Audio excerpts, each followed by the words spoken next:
All right, Ben, welcome to the REI Diamond Show. How you doing? Good. Thank you for having me, Dan. I really appreciate it. It's a pleasure to be here today. We're starting to get some great weather in Southern California, so I'm very grateful for that. But everything else is good, and appreciate you having me on your show. Yeah, for sure. For context for the listeners, I think we were talking about you leaving Chicago and me moving to Chicago from another state. What was it that drove you to go to California? Was it the weather, the environment, or something else? It was part of it. I mean, part of Chicago. My heart is always in Chicago, and I am a Chicago kid. I lived there for 52 years, and I was actually commuting back and forth from California to Chicago for a year and a half. Oh, wow. And my kids, I have two kids in college at USC. One just graduated, and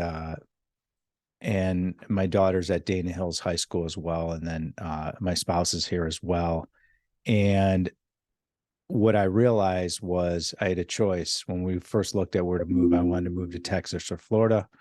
The other side of my family said, "Well, everyone's out here," and my wife's family was out here too, and so it just made a lot of sense to move to California. So weather, uh, the climate in Chicago, the rules and ordinances, and the way they handle the pandemic, to the amount of violence in Chicago now, where I've walked the streets of Michigan Avenue for years, and I see Hmm. security guards, armed security guards, three, four of them in a store up and down Michigan Avenue. And I just realized that this is not the place that I was born and raised and grew my business. And it was time to make a change. And I'm sad to say that, it breaks my heart to say that. And Chicago is near and dear. And I go back because my headquarters for my company Alliance is in Chicago. So I go back. So it's a treat for me to go back, but I don't miss it like I thought I would. And it's interesting how my mindset has changed. And so I really gravitated to California. I live in the Orange County area. I love it.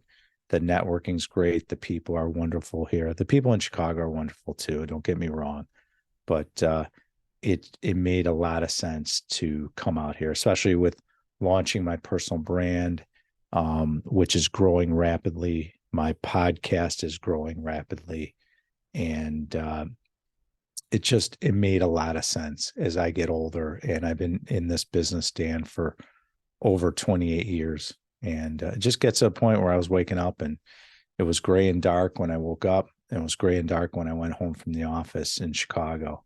And I miss the food. I miss the people. I definitely miss my sports teams. But at the end of the day, it was a real healthy change for me to be in California. So I'm very grateful to be here. Nice. Yeah, I have a soft spot, obviously, for Chicago in my own heart. So I remember when I was starting the company and it was like nascent and nothing, if not close to bankrupt back in, I don't know, '09, 10, somewhere in that range. I remember telling a friend of mine, I'm going to move to a world-class city and I'm going to build a world-class company, and that city is Chicago. And it was probably 3, 4, 5 years later that I finally made it, remembered saying that, making that prophecy, if you will. And I loved it here. I love the thought. This is great. I'm probably never going to leave. I'm from the East Coast. We have the Jersey Shore, so this is like the Jersey Shore combined with like downtown Center City, Philadelphia is like the vibe of Chicago at the beach. Yeah. But then I spent the winter in Florida this year, kind of at maybe a similar point in my life as you, where it was like, hey, I can do this. I'm going to try that this year, and I was surprised how much I didn't miss Chicago for those couple months, and then I got back. But I'm sure I'll feel better once the weather breaks and the sun is shining again here. This is the best time in Chicago because April's around the corner, baseball season starts, the city starts opening up and becoming alive. I mean, I remember as a kid growing up in Chicago that I always looked for this time in March. I mean, what was it? It's March 16th as we speak. And I would always look for that once we hit like in the 20s, like 20, 24th, 25th, 26th, you'd start seeing that break of snow would be melting, ice is gone. You'd see the dirt on the roads and your driveway. You would see the pounds of snow outside my house start diminishing. And once I knew that, I'm like, spring's on the way, the birds would come back. And then April came around, and then you get the crazy rain and, trees falling down and lightning. And I remember all those days. And I remember, now ice melts and flooding is relevant in Chicago area. And I feel for those people because I remember those days. You see flooded basements and a lot of damage. But April's an exciting time because that's when the weather starts breaking and more people are out and walking around, and you go downtown in the city and it's vibrant. And so these are great moments in the city of Chicago. Yeah, I hope some of the listeners who are my friends from Philly will hear that sales pitch and maybe come out and visit me, right?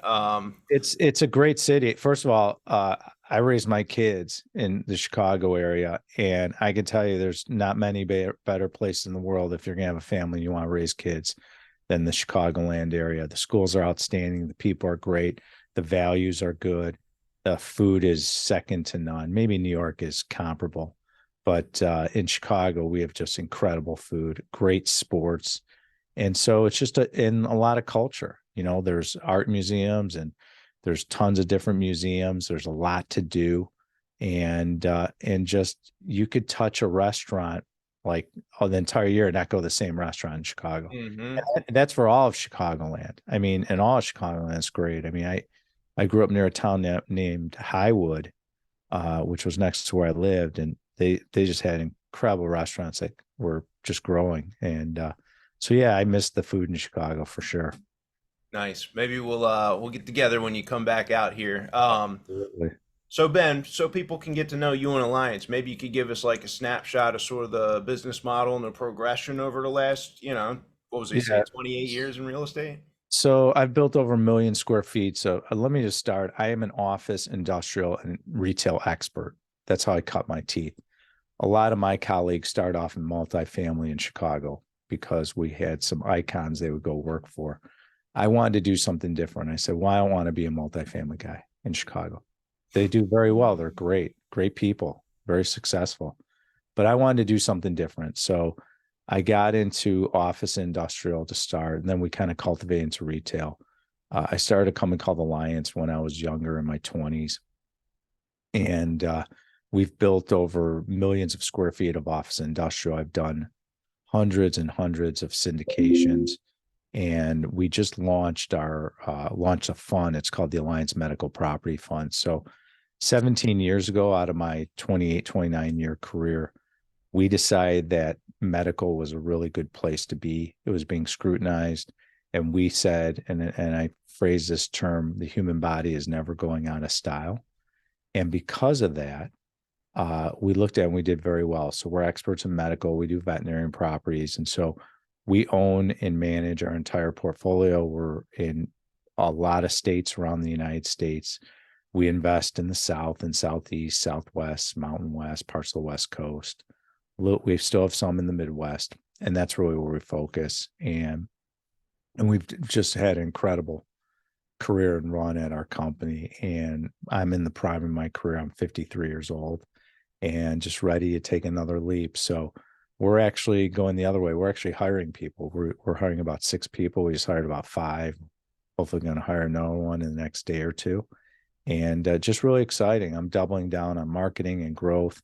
I'm excited for opportunities, excited where the future goes. And we'll be doing some larger funds to buy medical, industrial, and various other products as we grow further. And I'm really excited. I have a great leadership team with 200 plus years of experience. People like investing in Alliance. Once they do, they don't want to leave. And I understand why, because we were one of the first companies to establish an investor portal, and it's very transparent. And I'm very proud of that. And the people here at Alliance should be proud of themselves as well, because the people at Alliance are just incredibly talented, wonderful people. And it resonates with all our third parties we deal with. It resonates with our investors. And so just couldn't be more proud of the group of people that carry the torch for me and help continue my legacy within this company. And so I'm really excited about the future. I'm excited for this year. Obviously, I touched on my personal brand, which helps significantly with Alliance. And my podcast, Ben Reinberg, I own it, is very significant to help as well. And I do love, we just relaunched our social media campaign for Alliance, and it's Alliance CGC. So if you follow us, you'll learn a lot. It's really dropping a lot of knowledge, adding value. That's our purpose. We're here to serve and teach people what we do, how we do it, and make them extremely wealthy.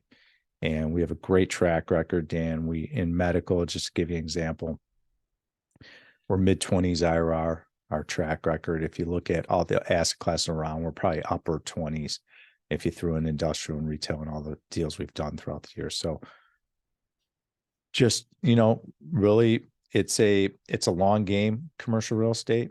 It is a marathon business. I don't sugarcoat it. People say, well, how do I become successful?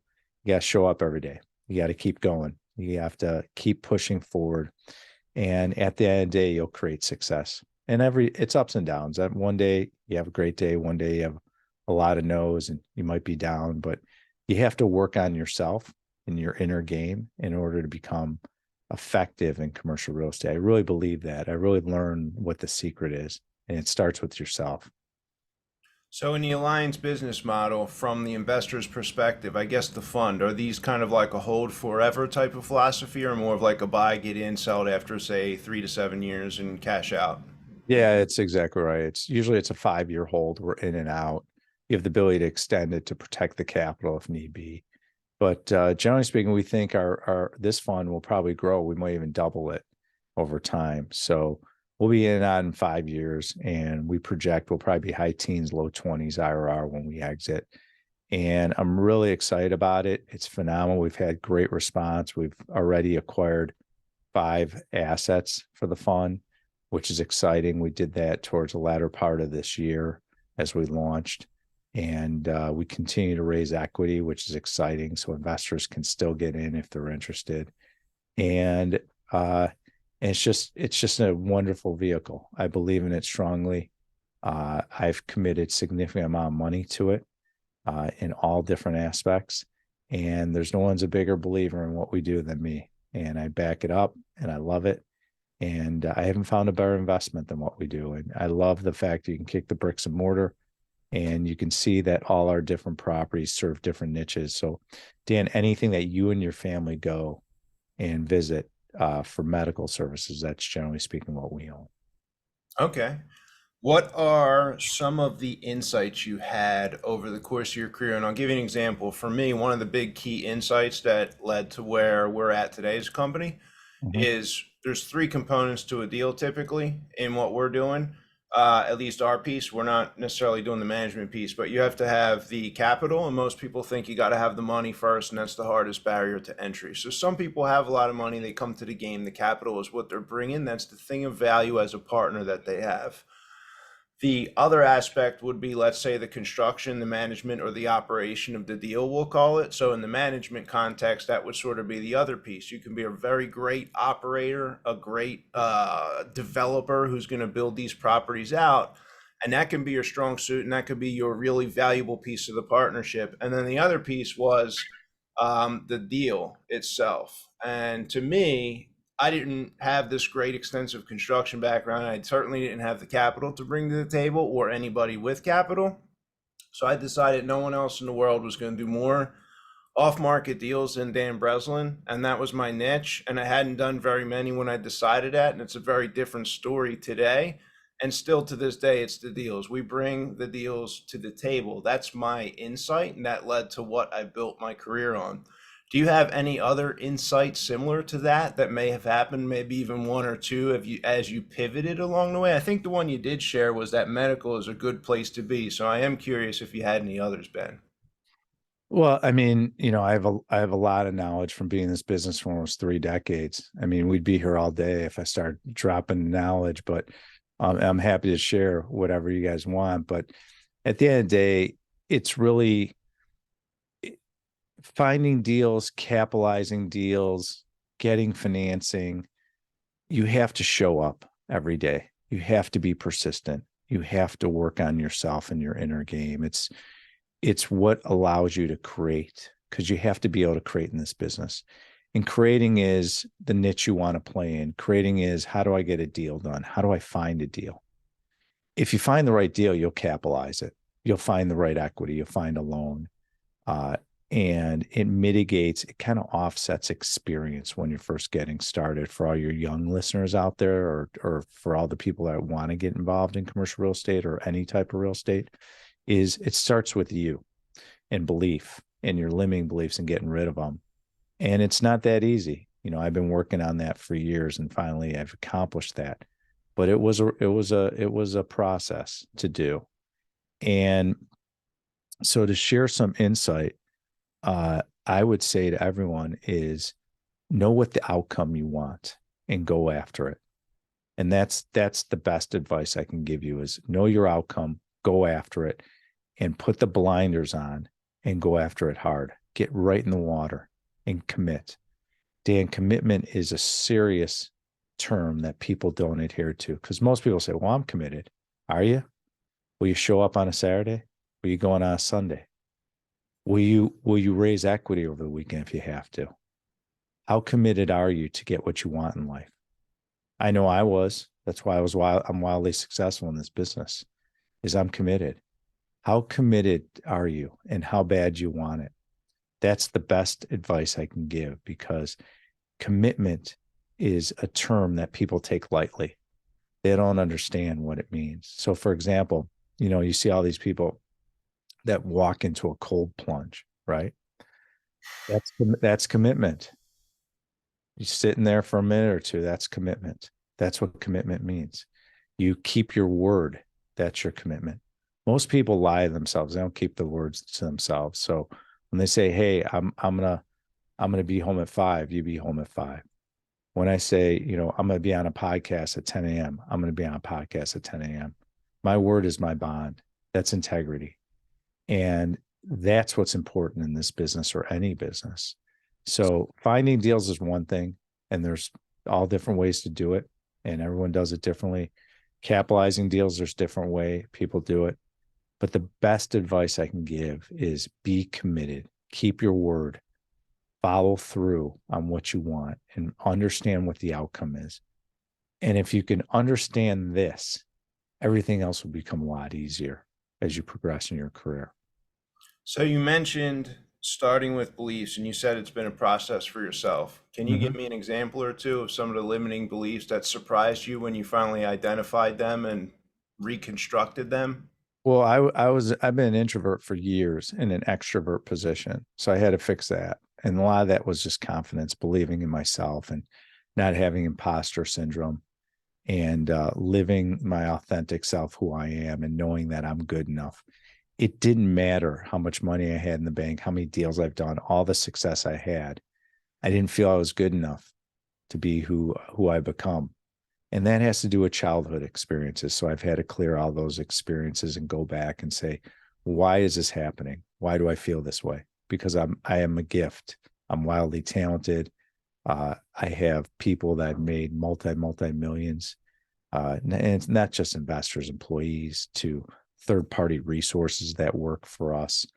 And long story short, I offer a lot of value, and I wasn't loving myself. I wasn't appreciating who I was. So I had to learn, like, who is the real Ben Reinberg? What's his value? What's his gift? And I had to appreciate myself and love myself. And once I started loving myself, it opened up the door saying, okay, confidence rising, deals rising, more open minded, less judgmental. And all these things started to come together. And it took a while. I had to learn. I mean, it's not that I just fell off the cart and figured this out. I had to bring in mentors and invest in myself, time and significant money, become the best version of myself, which I am today. And I'm very proud of myself for how far I've come. And again, it's so when people say, well, what can I do? I said, work on yourself, become the best version of yourself. Whatever that means, start small. As you make more money, you can invest more money. Dan, there is no better investment than yourself. I could say medical office and investing with Alliance is the greatest thing since sliced bread. And it is. But at the end of the day, when you can invest in yourself, that's the best investment you can make. Yeah, I'd agree. The ROI compounding on your own internal knowledge skill set. I'm a fan in the podcast have heard me talk about this. We speak a lot about assets. Guys are listening, gals are listening to the show. Oh, I want my assets in the column and less liabilities and all that. But what about sitting down and figuring out what your strengths are and what your assets are first? What about deciding that you want some of these more intangible assets into that column? Maybe it is some of the belief things. Maybe it is underwriting a medical office deal, right? Maybe it is $1 million in cash that you want in the asset column. That would be more of the physical thing, but you're going to have to become the person, if you don't already have that, who's going to earn and create that kind of value out there. And again, that probably circles back to that insight I shared, right? I didn't have a lot of assets at all, but I could figure out, to your point, how to be creative and figure out how to get deals. And that ended up really being helpful to recognize that, like, this was my asset. I had this like nascent skill set and a bunch of time and willingness to like learn how to and then invest in building that, compounding that over time. And then it did turn into some of the other things in the columns that people will point to and say, here's the bricks and mortar that Dan owns, and here is, the evidence of this guy's quote unquote success or whatever it is that maybe people are like striving for on the front end. Um, Yeah, so but I, let, I let, let me let me add to that, which is really important. What you said for your listeners is you use the word create. And create is such an important word in business, especially in commercial real estate or residential real estate of what you do. And at the end of the day, if you, in order to create, you have to open up your mind and have enough mind space. And what happens is we get bogged down as people. We listen to society. We have certain standards and expectations that have been instilled in us for years. And you take a step back and you look at all this and you realize a lot of it's an illusion. And when you realize that and you look at it and you become grateful for everything in your life, you start opening up your mind. You start clearing things. Integrity starts coming to the forefront. And then what happens is it gives you the ability to create. And that allows, so take your example where you said, hey, I can get creative in my residential deals and look at how to structure and all that. It all stems from you, Dan. It all stems from you becoming the best version of yourself and you having the open mind space to be able to create. And so for all your listeners out there, learn how to create. Slow down. You don't have to walk so fast. You don't have to have 100 meetings in a day. Okay. Sometimes less is more because it allows you to create and think and give you space. And I had to learn that as well. I'm a guy where if you looked at my calendar, you'd freak out because I always have like 10 or 12 Zoom calls in a day. But I tell them, I say, I need space. So I might take some off, or I might say, hey, I need a half hour in between meetings in order to take a breathe. I'm big into meditating. I meditate in the morning, in the evening, and also sometimes throughout the day. And so I do that to create my mindset and my mind right because it allows me to create. And so I wanted to touch on that because if you have the ability to create, it allows you to be solutionary oriented, not focus on problems, calm when you're negotiating. And so it has a tremendous impact. That's why I advocate to say to people, I want you to be mentally healthy. I want you to be sharp. I want you to be confident. It's so important for everyone to think about that because when you are the best version of yourself internally, externally, you will show up and people will gravitate to you. And that's how you make money. That's how you do deals. That's how you attract resources into your life.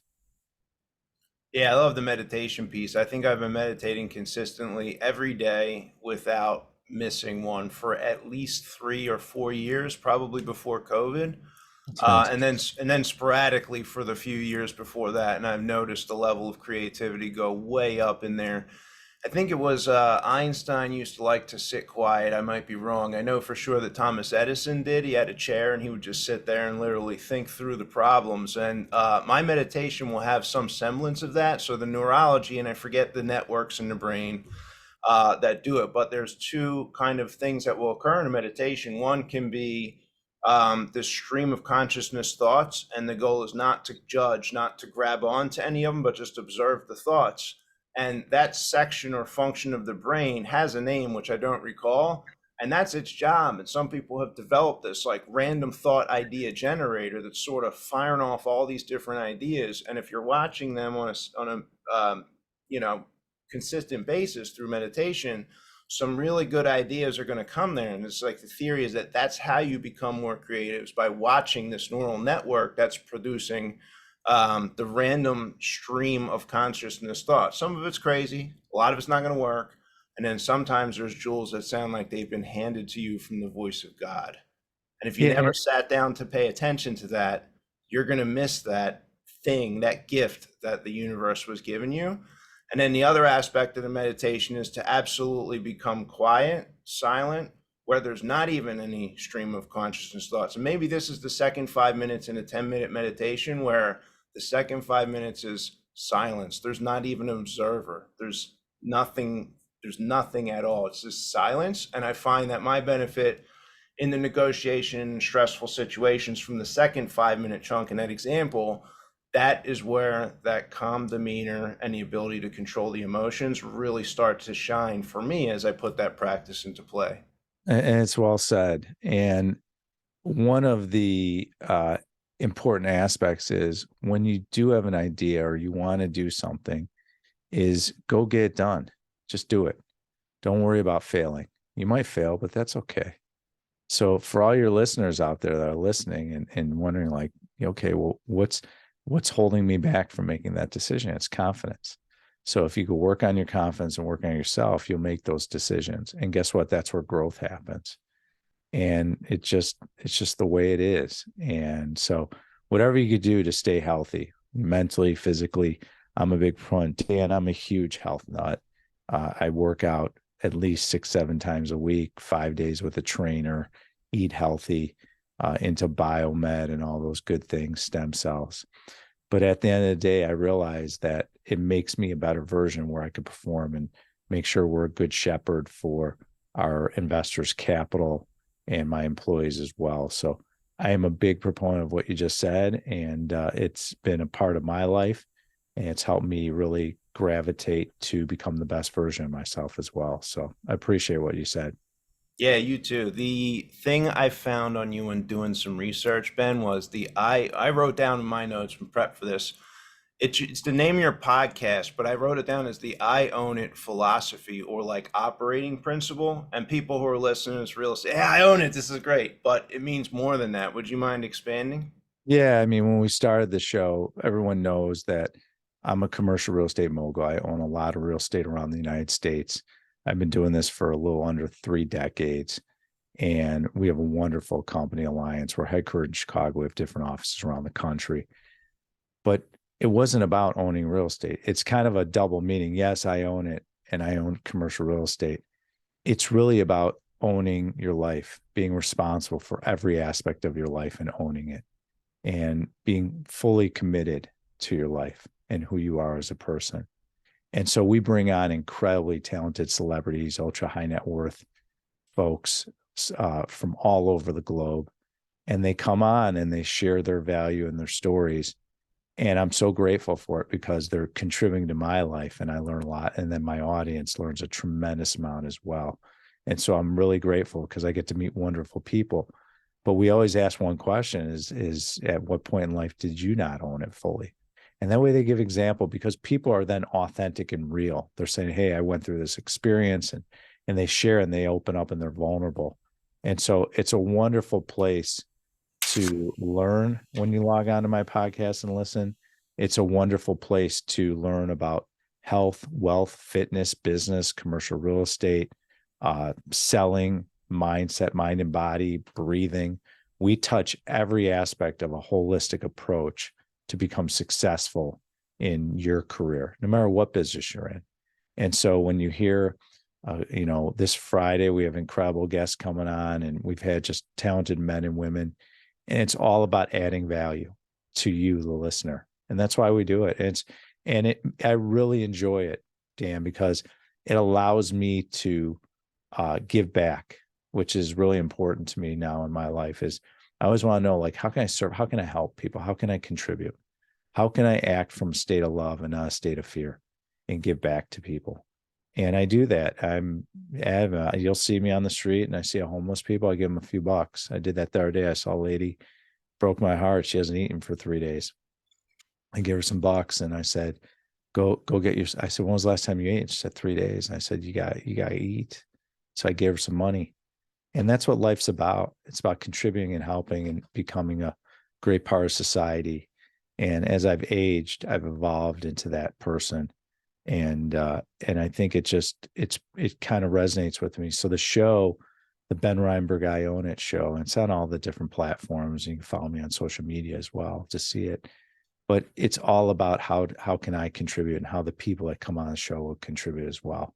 And so that's what I love about it. It really makes me feel grateful, and it's so satisfying to be able to give.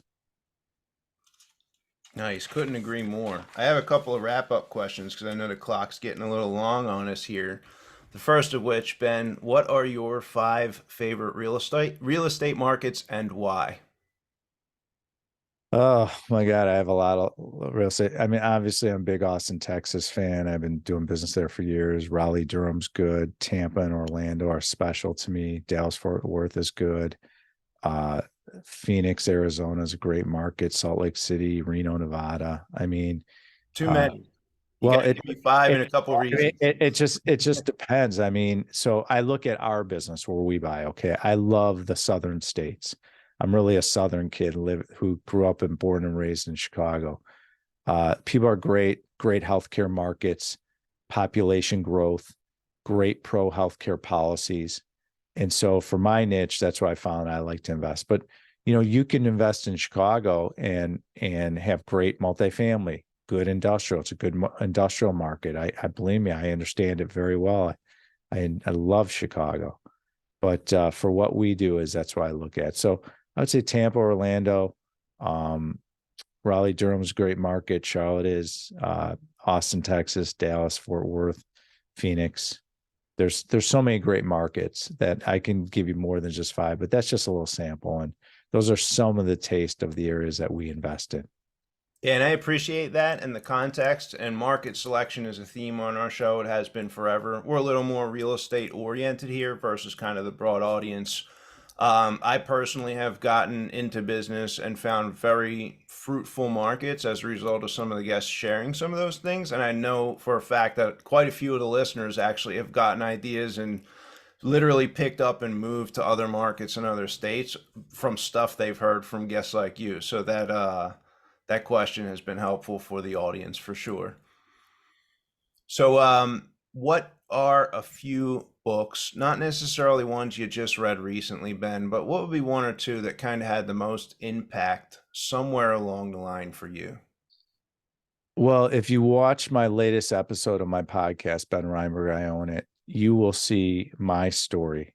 I interviewed Sharon Lechter, who's a friend of mine. And when I was a young man in my 20s, the way I opened the show, you'll learn a lot about what impacted me. Her book, Rich Dad, Poor Dad, uh, what inspired me to get into commercial real estate. And and that was 30 years ago. And Wow. so that was a real powerful book for me. And obviously, Rich Dad Poor Dad's a great book. Think and Grow Rich is a great book. There's so many great books out there, and it's interesting because a lot of the guests on my show, they send me their books and I read them, and they're just spectacular. And so I've had just incredible real estate icons on my show to different people. So I'm not biased towards one book, but I do know that Rich Dad Poor Dad definitely inspired me and helped me create my life and my journey where I wanted to go. Yeah, that makes two of us and quite a few of us on the podcast as well. I occasionally get a chance to go to the Chicago. The Love Institute is a nonprofit that I support, and they bring in kids that are probably, I mean, they have elementary school level programs for kids, and then they have kids that are usually in the high school age and maybe even 19, 20 years old who come in. A lot of them are in the foster system and have a chance to kind of share like my experience and story with them. Mhm. So whenever I do go to share, Rich Dad Poor Dad is one of the books. I'll buy 25, 30 of them, bring them in a box and kind of pitch the book, if you will, sort of pitch that first seed that it was for you. It was a first seed for me. I think I was 17 or 18 when I read it the first time. And I don't know if that is going to sprout and germinate. I mean, it's only been happening for the last 4 or 5 years, but I'm confident that the information in Rich Dad Poor Dad, it's been life changing for me, and I do my best to try to bring that to other people whenever I get the chance. Yeah, and it was a special moment for me that I get to spend time with Sharon because it allows you to say thank you and show your gratitude towards her. And we had such a special moment when she came on my show because she saw that it wasn't thanking her like you changed my life. It was thanking her that you inspired me because everyone out there, you have to do it on your own. You can't really rely on anyone. And that's what I did. I did on my own. I didn't come from money. I was just in a position where I was driven and hungry to become who I am today. And she inspired me. And so the ability to take a step back and thank her and tell her how much I appreciate her and what she did for me was just a real special moment for me this past few weeks. Cool. So, what is, if we could go back in time, 28 years, you're about to start in commercial real estate in your career, knowing everything you know now, Ben, what is the crown jewel of wisdom that you would take back and share with yourself at that point?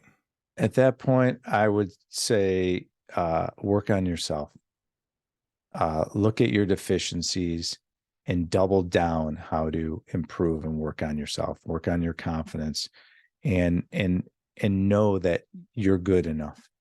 You're good enough. You're just as great as everyone else. All of us, Dan, have different DNA. We're all special. And just having the ability to recognize that and understand myself and say, okay, here are my insecurities, here are my deficiencies. I'm going to double down and work on them.